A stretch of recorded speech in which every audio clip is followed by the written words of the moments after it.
চালক আইসি সাহেব মারার হুমকি দিল কেন? আইসি সাহেব জবাব দাও। আইসির কাছে জবাব দাও। মানিকচক রতুয়া রাজ্য সড়ক অবরোধ করে বিক্ষোভ প্রদর্শন রতুয়া বাস অ্যান্ড মিনিবাস তৃণমূল শ্রমিক সংগঠনের।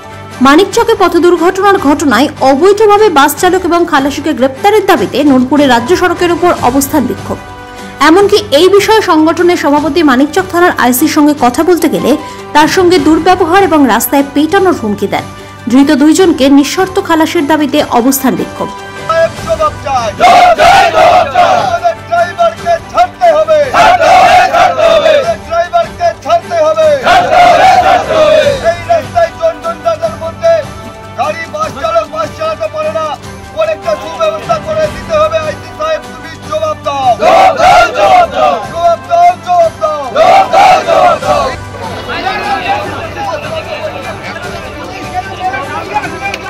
গতকালকে WB65-3815 বাসটি মালদা থেকে রওনা হয়ে রতুয়া মুখে আসছিল।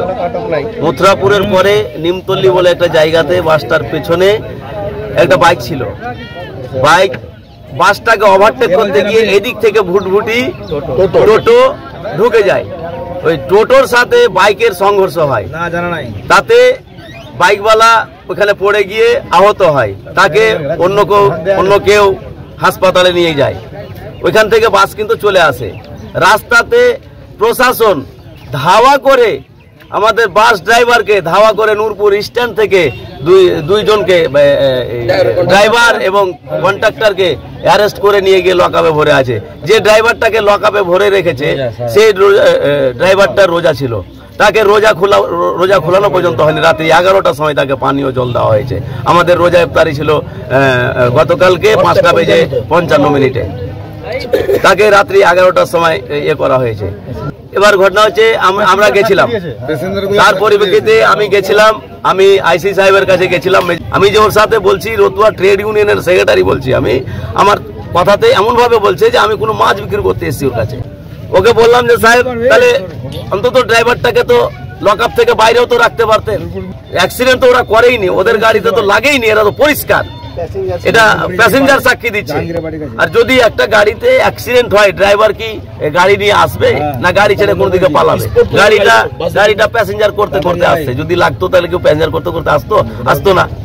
এবার আইসি সাহেব বলছে আপনাদের গাড়ি ঘোড়া করে রাত চলছে, দুদিন পরে আপনাদেরকে আমরাই পিটাবো। তাহলে যদি প্রশাসন যদি বলে যে দুদিন পরে আমরাই পিটাবো, রাত চলছে, তাহলে আনঅফিসিয়ালি যে গাড়িগুলো চলছে, এই যে অটো টোটো, আইসি সাহেব কালকে আমাকে কোন বিবেকে বললো যে আপনাদেরকে পিটাবো? হ্যাঁ, আমার সাথে দুর্ব্যবহার করেছে। আইসি নিজে বলেছে। এই বিষয়ে আমরা আইসি সাহেবকেই বলে এসেছি। আমরা আগামীকাল মালিক ওনার অ্যাসোসিয়েশনকে বলেছি যে আপনাদের গাড়ি থাকলো, আমরা আমাদের শ্রমিককে বিনা অপরাধে লকআপে ভরে রেখেছে, যতক্ষণ পর্যন্ত ছাড়বে না ততক্ষণ পর্যন্ত আমরা রাস্তাতে ঘুমিয়ে থাকবো। এখন আমরা তার আইসির বিরুদ্ধে আমরা এই আন্দোলনে বসে আছি।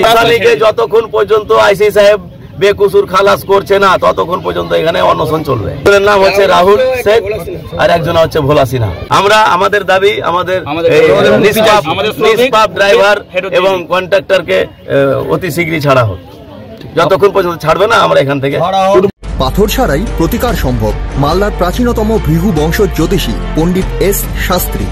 দাম্পত্য সমস্যা, বিবাহে বাধা, ব্যবসায় অবনতি, পরীক্ষায় অকৃতকার্যতা, ভাগ্য গণনা, গোষ্ঠী বিচার, ঠিকুচি গোষ্ঠী এবং মৃত্যু ছাড়া সকল সমস্যার সমাধানের জন্য যোগাযোগ করুন জগদম্বা জ্যোতিষ কেন্দ্র, বিবেকানন্দ স্কুলের পাশে, মালদা।